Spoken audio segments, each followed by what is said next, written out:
ലത്തീൻ ഭാഷ പഠിക്കുമ്പോൾ ഏറ്റവും ആദ്യമായിട്ട് പഠിക്കുന്ന ഒരു ക്രിയാപദമുണ്ട്. അത് അമാരെ എന്നാണ്. അതിൻ്റെ അർത്ഥം ടു ലവ്, സ്നേഹിക്കുക എന്നാണ്.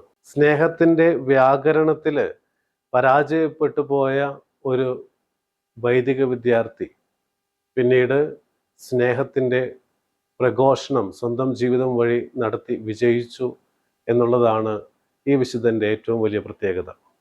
നമ്മുടെ ജീവിതത്തിൽ സ്നേഹത്തിൻ്റെ വ്യാകരണത്തിൽ പരാജയപ്പെട്ടു പോയാലും ജീവിതത്തിലൂടെ ദൈവസ്നേഹം പ്രഘോഷിക്കുന്നതിൽ നമ്മൾ ഒരിക്കലും പരാജയപ്പെട്ടു പോകരുത് എന്ന് ഈ വിശുദ്ധൻ നമ്മോട് പറഞ്ഞു വെക്കുന്നുണ്ട്. പ്രിയമുള്ളവരെ, എൻ്റെ ജീവിതത്തിലേക്ക് ഈ വിശുദ്ധൻ നൽകുന്ന ഏറ്റവും വലിയ സന്ദേശം ഇത് തന്നെയാണ്. നമ്മൾ ഒത്തിരി കാര്യം ചെയ്താലും അതിലെല്ലാം ദൈവത്തിൻ്റെ സ്നേഹം പ്രഘോഷിക്കുവാനായിട്ട് നമുക്ക് ഓരോ